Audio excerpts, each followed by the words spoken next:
Is everybody ready? Okay. I'm Brian Hanks. I'm the Acting Public Information Officer for the City of Kinston. Thank you for coming to today's press conference about the April 12th incident that involved David Lee Bruton. Before we get started, I just wanted to let you know the officials up here are not going to be able to discuss the incident that occurred on April 28th with the accident on MLK Boulevard. That incident remains under investigation by the State Highway Patrol. As soon as we're able to disseminate information about it, we will certainly do so. Here's how today is going to go. Mayor Dontario Hardy will speak first. He'll be followed by Kinston Police Department Chief Tim Dilday. Finally, John Eric Combs, an independent investigator from Fayetteville, will share the results of his investigation of the April 12th incident involving David Lee Bruton. Following Mr. Combs' statement, we're going to open the floor to questions from the media. I also want to remind you there are not going to be any one-on-one interviews after this presser. If you have questions for these officials, please ask them when the question and answer portion of this press conference takes place. Again, thank you so much for coming to cover this. And first up, the Honorable Mayor of Kinston, Dontario Hardy.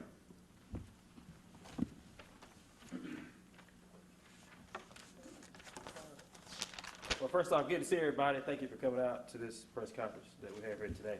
Good evening. My name is, of course, Mayor Don Hardy, City of Kinston. I'd like to thank you for coming out today to today's press conference. I'd also like to thank the residents of Kinston for their patience while we have diligently investigated the incident that occurred on April 12th. We wanted to make sure that we crossed every T and dotted every I and to weigh out any perception of any type of bias whatsoever, as we must always continue to govern by the policy and procedures we have in place by this governing agency, this governing body, by the city ordinances passed by this body, and the state laws that are passed by our North Carolina General Assembly. We can assure you that we have gone above and beyond to have an external review of the incident that has taken place on April 12, 2021. But I will yield the floor to Chief Tim Dilday and expert John Combs as we expound upon the details of such incident and how we arrived to the conclusion that we have today. I yield the floor now to Chief Dilday. Thank you, Mayor Hardy. Yes, sir. Good evening. So on Monday, April the 12th at 6:38 p.m., Kinston police officers responded to an alarm at 111 West Vernon Avenue. Upon their arrival, officers discovered that there was an ongoing disturbance involving customers, which rose to the level of an employee triggering a silent alarm to gain necessary and immediate assistance from law enforcement. During the investigation, officers developed sufficient reasonable suspicion to detain one of the individuals involved in the disturbance. During the time the officers were conducting initial interviews inside of the business, the individual subject to detainment walked away from the area and was subsequently located nearby by officers. During the attempt to lawfully detain the individual, a foot pursuit ensued and the suspect was taken into custody along the 700 block of North Queen Street. Kinston Police Department supervisor arrived on the scene and began an initial investigation into the use of force utilized by an officer during the arrest. Glendale County EMS personnel were summoned by officers to the Kinston Police Department to render aid to the arrestee, David Lee Bruton, Jr., 36 of Kinston. Mr. Bruton was taken before a magistrate at the Glendale County Detention Center where he was charged with disorderly conduct, resisting officers, and assaulting a government official. Shortly after the arrest, a video was posted on social media which depicts Mr. Bruton being taken into custody at the end of the foot pursuit and force being utilized by an officer. As with all officer-involved uses of force, this matter has been thoroughly investigated. The internal investigation into this use of force incident has revealed that the attempt to detain Mr. Bruton was lawful activity and was required by the officers in this situation. In addition to his behavior at 111 West Vernon Avenue, Mr. Bruton's flight led to sufficient probable cause for arrest. The investigation reveals that the force utilized during the arrest was reasonable under the circumstances and not excessive or otherwise in violation of standard police practice and procedure. The force utilized, specifically punches, are taught in the basic law enforcement training curriculum and are a legitimate and accepted method to gain control of violent situations. The force utilized represents the minimum amount of force necessary to effect the arrest in this situation. To ensure accountability, city leaders requested an independent review of the investigation. Investigative materials were provided to an independent subject matter expert who who is joining us tonight to discuss the results. Thank you.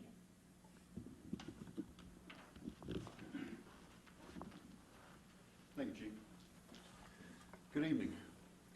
My name is John Combs. I was contacted by the appointed city attorney in this matter to review the materials involved concerning the arrest of Mr. Bruton and to give an opinion as to whether or not the officer's actions in this situation were reasonable. I reviewed the materials sent to me, created a report with an opinion section. My opinion I will read as follows. The amount and method of force used by the officers on April 12th, 2021 were reasonable under the circumstances and were not excessive or otherwise in violation of standard police practice and law enforcement procedures and training standards. As the chief alluded to, the method of force, specifically again the punches, these are techniques that are taught in basic law enforcement training to law enforcement officers all across North Carolina. Punches specifically in an arrest scenario are used as a stun. A stun is used to create a window of opportunity for an officer to gain control of an arrestee or an otherwise resistive individual. They allow officers time to gain control, apply handcuffs, and get the individual the treatment that he or she needs. In this particular case, the officers properly used the techniques as they were trained.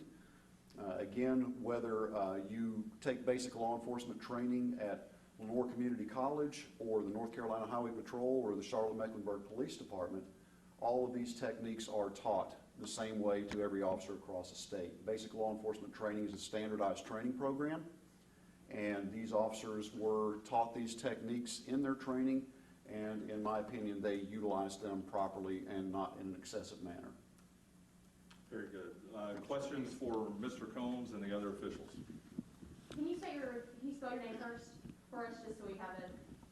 C-O-M-B-S. Okay. And then my question is, we were told at the last press conference that one of the officers didn't have some of the training. What was it called? Go ahead, sir. So it's CIT training. Okay. And part of the investigation revealed that one of the officers was CIT training. That is not training that's required in North Carolina. That's something that is the City of Kinston Police Department. We have endeavored to put all of our officers through that week-long program. One of the officers has not CIT trained. Because of COVID, we have at least 6 classes that have been scheduled and subsequently canceled because of COVID. We do have 2 classes that are currently scheduled in the coming months, and that will bring all of our patrol officers, all of our uniformed patrol officers to be CIT trained. And CIT is Crisis Intervention Techniques. It's a 40-hour block of in-house instruction teaching officers how to deal with mental illness type situations. So that doesn't factor into, you said that that doesn't factor into this situation, since you said it's not required in North Carolina. Yes, ma'am, that's correct. CIT is a specialty topic area. It is not required, mandated, or overseen by the North Carolina Education and Training Standards Commission, which oversees all of law enforcement training in the state. It is not required, and again, it's not regulated by the Training Standards Commission. A department can decide whether or not they want to put all their officers through this training, none of their officers, or a handful of their officers. That's a department's issue. Certainly I applaud the City of Kinston for doing this, trying to get all their officers trained. A 40-hour training program that is above and beyond any training required in this state is certainly an excellent thing to do. However, it is not required, and it did not figure into my opinion one way or the other, because once again, this is a specialized training area. I do want to just verify how long the investigation took. Mine or the chief's? Yours. I don't have my time in front of me because I work on this as I can, bit by bit. Usually, I'll try to put in 2 or 3 hours a day because I have several cases typically going at one time that I've been asked to look at. But I know that I have put in at least, it'd be in the neighborhood of 12 to 15 hours worth of review, writing the report, and so on. And then if Chief can verify his as well. The police department's internal investigation lasted 2 weeks. I guess for the chief or the mayor, just a message to the community about, the resolution of all this. Yeah, so, as we move forward, and as you heard the expert speak, Mr. Combs and Chief of Police, you know that we do what's necessary or go above and beyond the call of the duties that the law enforcement officers actually do need or is necessary according to state training. So we just want to let our community know that we are doing more than enough. We have gone above and beyond, and I just want to assure everyone that we have crossed every T and dotted every I, and I just think that we have some great police officers here at the city of Kinston. We have great staff, our great city personnel standing behind me here, our council. I think we do a great job at making sure that we do what's necessary and make sure that there's transparency across the board and to weigh out any perception of any bias was by any means necessary. And I should have identified, before you answer, Chief, I should have identified the other people that are up here too. Antonio Pearl Hardy, City Councilman, Mayor Pro Tem Felicia Solomon, and City Councilman Sammy Aiken that are up here with us too. And I apologize. I should have. Chief, did you want to? Yeah, I'll add to the mayor's comments to say that all across this nation, all across the state of North Carolina, and obviously here in the city of Kinston, we are all thinking about what we want policing to look like currently and what we want the policing to look like in the future. And those are hard discussions that we're all having because of recent events in our country and that we'll continue to have. And those will be open and transparent and community involved as we move forward. Chief, while you're up there, can you expand on some of the police department community involvement? So absolutely. So we've all, and I don't want to say, COVID-19 has hampered us, but it has hampered all of us in our ability to just be connected as human beings. But we are continuing to reach out in any way that we can to connect with our community. We have not stopped any of our services in our schools. We spend copious amounts of time, not only in our high school and middle school where we have officers assigned. We've currently assigned an officer to elementary school, one to move around to our elementary schools. But every school, every morning, we have officers there. There's a security element that's more about a security element. It's about building relationships with young folks. So as we come through COVID and are allowed more mobility and connectivity in the community, you'll see us back out like we were in 2019. Thank you, sir. I'm Mayor Pro Tem Felicia Solomon, and just to add to the comments from our mayor and our chief about the continued work. As a community, it's important for all of us to know that at the beginning of the day, we all have the same hope, that our officers and that our citizens, that they are able to operate in mutual respect, that there is accountability held for all members of the community. That we understand that our law enforcement officers, that they sacrifice and they have a very dangerous job, but one that is called to protect and to serve. And as the chief said, as we move forward and we also continue to tackle what is a national conversation, that there will be difficult conversations. And in these conversations, it is possible to support the police and to support our citizens.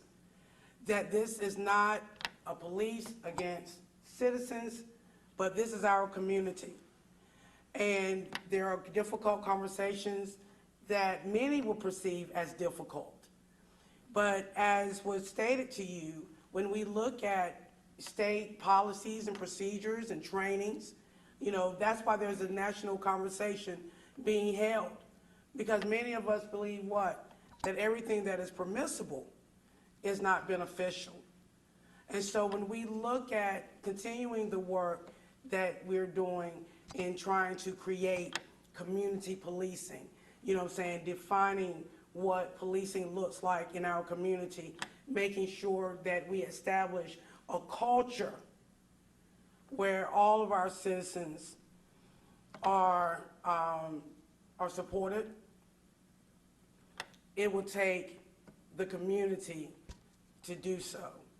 And so I would just, say, to the members of our community, that as we even embark in this season of change, as many of you are aware, our beloved chief is scheduled to retire, that even in this season of change, the task is to take the baton and to grow the work in even a greater way, where there may be new additions made, such as when we consider there have been conversations with our city manager about instituting community review boards. Because as we move forward, representation is important at every table. And so when we talk and have those conversations about what does policing look like in our community, the responsibilities that we have within our immediate communities, one to another, to citizens, to law enforcement to us, and that mutual respect. The goal is for us to have representation at the table that reflects our whole community.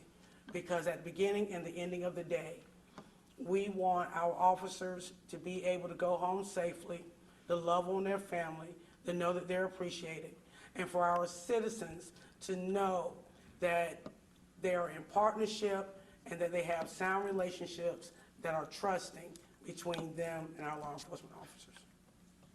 Very good. Chris? I just have 6 questions for you guys. Can I get a copy of the report? Yes. Yes. Okay, can I get a copy of all your prepared statements that you read tonight?